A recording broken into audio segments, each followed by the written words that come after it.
Hey guys, welcome sa video ko. So bumili ako to ng electronic coin sorter sa Shopee. Na this cost around 5,000 pesos. Na kasi mag-cash out ako sa piso wifi ko.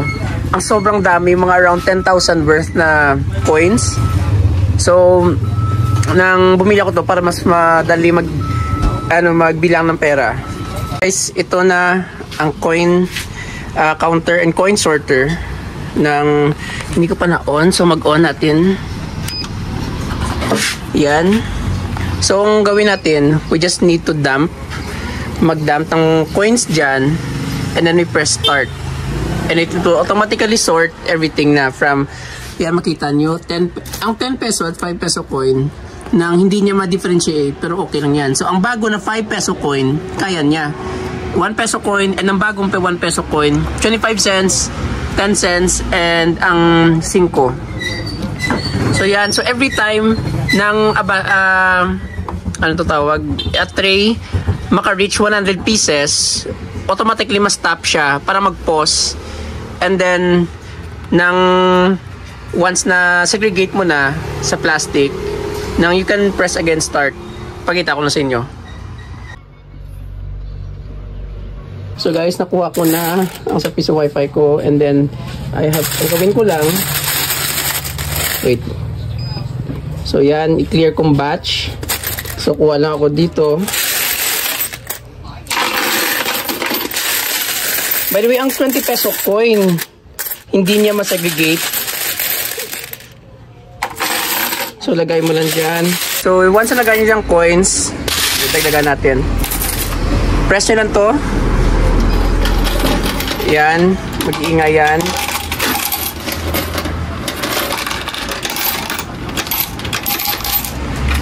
So notice nyo ang 10 peso at ang lumang 10 peso at lumang 5 peso na magkapareho sa tray. Ang bagong 5 peso coin nandyan, 1 peso. So right now 291 pesos na, 300 pesos. Guys, nag-stop siya kasi one of these trays naka-reach na ng 100 pieces. So makita mo dyan sa report. Yan, 5 peso, 46. 1 peso, 51 pesos. 25 cents, wala. 10 pesos. Ang 10 peso na tray, naka-reach na 100. Yan. So, kunin ko muna and segregate.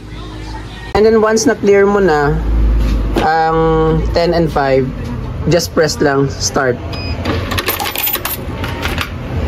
So, guys, nag-stop naman sa ulit kasi ang 1 peso tray, nakaabot ng 100 pesos, 100 pieces. So, segregate na natin.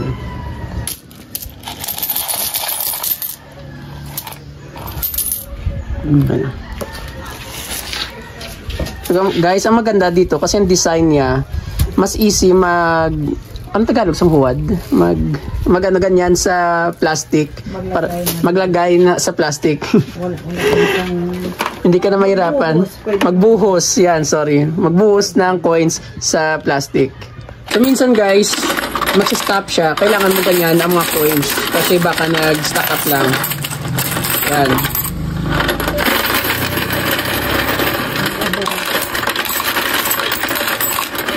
Mamaya pakita ko sa inyo kung paano magkuha ng foreign object or something na dyan, na hindi ma-segregate sa loob. Kasi meron sa likod dito, meron opening na latch dyan.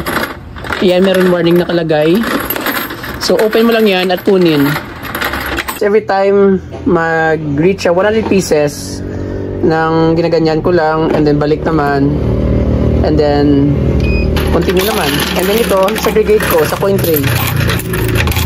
In conclusion, this is one of the best purchasing decision I have made. Kasi dati, it would take 2 hours para mag-segregate ng coins at magbilang. Ngayon, 30 minutes or less, tapos ka na. Guys, iwan ko lang ang link sa Shopee sa baba. Baka interested po kayo. Perfecto sa meron PisoNet na computer shop at Piso Wi-Fi. As always guys, thank you for watching and I'll see you on the next video. Peace!